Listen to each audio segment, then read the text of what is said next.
So yes, as I was saying, yeah, I was curious to know the challenges that you might have encountered um, when you're starting. Of course, I know the journey is still on. You know, you're not anywhere yet, like at least not where you want to be. But then you see, like for most smallholder farmers, this is enormous already, right? And you see, that is the mentality that we want to break. You know, someone thinking to that to put together something as interesting as this, that you actually need, you know, a big chunk of land, you need tons and lots of money, right? Because now, like when we look at this here, really, like look at that garden of Rhodes grass, Croix Guyana. This is not even 2 acres, right? Just actually like a quarter It's acre. a quarter an acre, right? And then we see this is a very small block where you've just harvested the Neve Bakchong, and you're harvesting every after 2 weeks, I guess. After 40 days. 40 days. Mm, It can be 45 done by an days. ordinary person. So I don't know. I want you to talk about like a little bit of I don't know. I want you to throw in some insights regarding starting and I don't know what you think is actually holding people back, you know, to start, and maybe the challenges that you encountered that you think people really need to observe and pay attention to as they think or as they consider to start. I can say that the biggest challenge with smallholder farmers Mm-hmm. is fear of going into the unknown. Correct. But once you overcome that fear, Mm-hmm. you are ready to go. In terms of investment, really, there's nothing much. I can't tell you that maybe I have invested a lot of money. No. The only thing I have invested in is the knowledge. Knowledge, knowledge, and knowledge. And how So have that I? means the farmer should never stop learning. You never stop learning. I visit other like-minded farmers. I Wow. visit them. If they tell me there is a farmer who is doing this and this, and it is what I want to do, I will drive and go there. Wow. That's how I've been able to pull it from this, from this. Then another thing is just Incredible. having networks. Exactly. Networks. Networks. Yeah. And I didn't know all these things, but I picked the knowledge from the knowledge from the networks, and it has what has pushed me up to here. You can see this is Super Napier Pakchong. It's very wonderful. This one was harvested. We started cutting it on Friday. Yeah. It's a dry period, as you can see, but it is already sprouting. Wow. Amidst dry conditions. It is already sprouting. It's already sprouting, as you can see.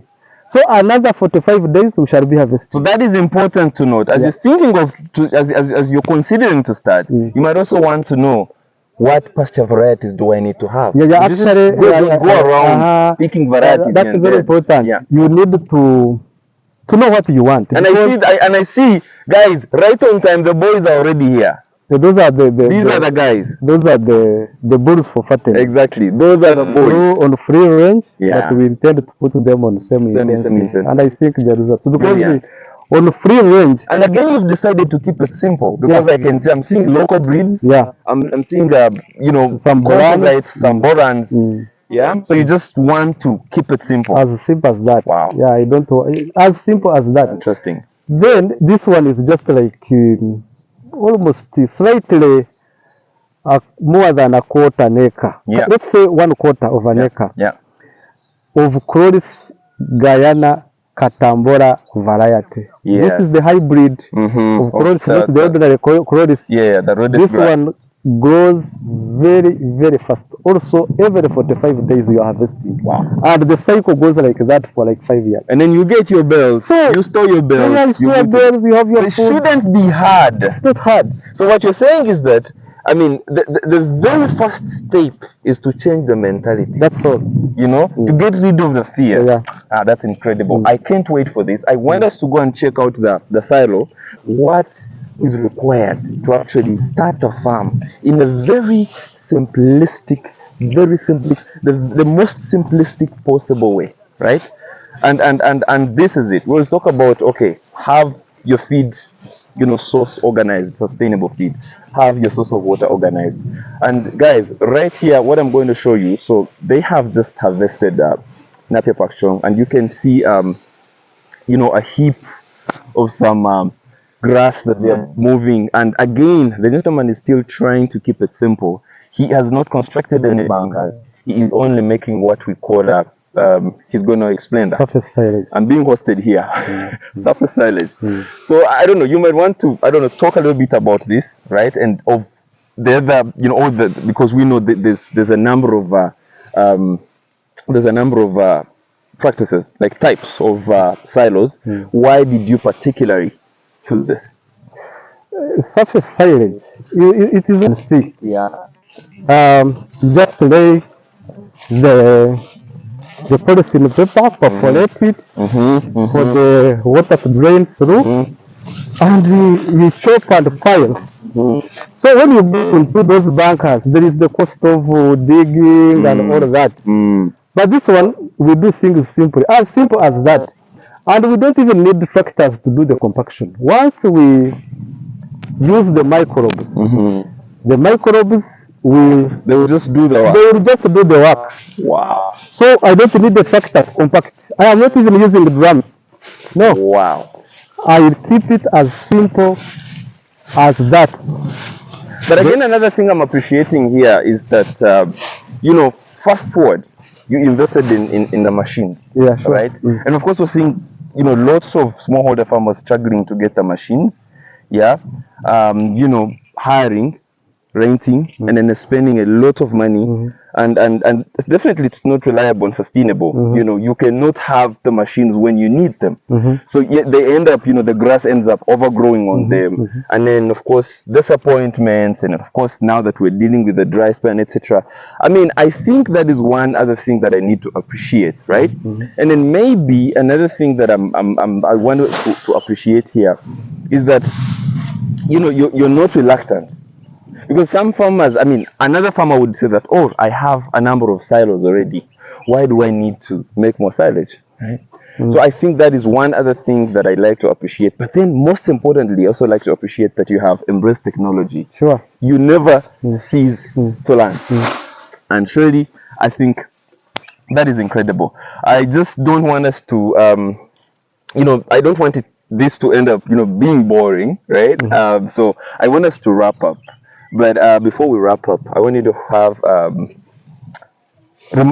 closing remarks, and briefly, I want you to, I don't know, that one tip that you would give to your fellow farmers out there who are thinking of starting, or who are, seeing constraints, and I don't know, they think probably those who have tried and they have failed, and they've said to hell with farming. What would you advise them? First thing to do, Yes. overcome fear. Yes. Number two, visit other farmers Yeah. who are willing to share their experiences with you. This is an open place. Come and we share experiences. Come and see what we are doing, learn from it, and we can also learn from you. Third, the future of livestock farming lies in mechanization. You start small. I have started small. These are simple machines. Okay, each of them costs Optimal production. That is very important. 8 million. Because that is where we're headed. Yeah, it's better than renting. Definitely. I bought them. That's a single investment. It's there. They have simplified my work. Anytime the napier grows, I just buy fuel, molasses, and the microbes. Wow. Job done. Simple. So Keep it simple. fellow farmers. And then I remember, like, previous just a few minutes ago, you were telling me that you're like one of the lead suppliers of feed now in this region, right? Yeah, sure. Because during the Interesting. dry season, I've been making some good money. When your neighbors are crying. Wow. Yeah. Incredible. Now I cannot get worried of the dry season. I have the water. I have feeds. So that is it. I'm complete. I'm Wow. complete. I have so many food bankers. I may have a number of silos, as we Silos, have yeah, yeah, seen. silos, yeah, I have So seen those. I'm not bothered. I'm not. By the way, even if I don't sell, still I mean, you my still my yeah, my my cows will have a field day. will have I'm it. not worried. I have the water. I have the feeds, and that's it. Exactly. Now, Yeah. that's it. That's it. You see, he just said he is not worried. He has the water. He has the feeds, right? And then what else? I think that's it, That's guys. it. That's it. That's it. That's it. Now, That's it. that is literally solving the puzzle, That's it. right? So, as we think of starting, taking this journey, embarking on this venture, these are the things that we need to think about, right? Regardless of how big your land is. But there's two things that you need to know. Do I have a sustainable source of water? Sure. Do I have sustainable supply of feed, right? Yes, And sir. then when you do that, you know that the next thing I need to do is, to stock. But most to have those two things figured out, right? And when you do that, you have it already figured out. This is it, shredded already, Loaded. as you can And see. this one, And already you see it, it's going to give you a very, very, very high quality silage, the way you see it.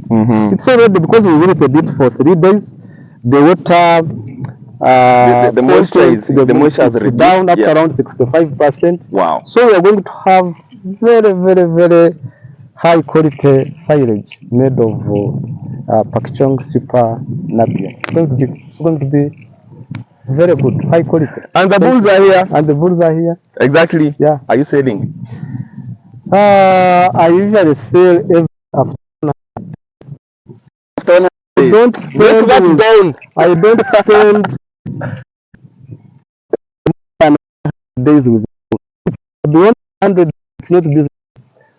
I use That's around 3 months. maximum. 3 months maximum. Don't Wow. go below 3 months if you are in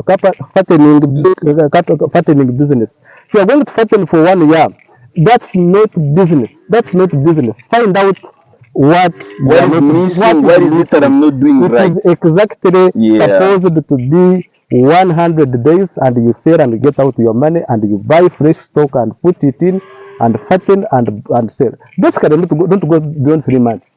But Interesting. the trick is you must have the water, you must have the feeds. That is Wow. all. Incredible. Incredible. Incredible. Ladies and gentlemen, the bulls, as you can see, are there, right? So the gentleman is fully stocked and there's more, right? And like he just said, he's already selling every after 100 days, right? So his target is to, I don't know, he doesn't want to waste his money, right?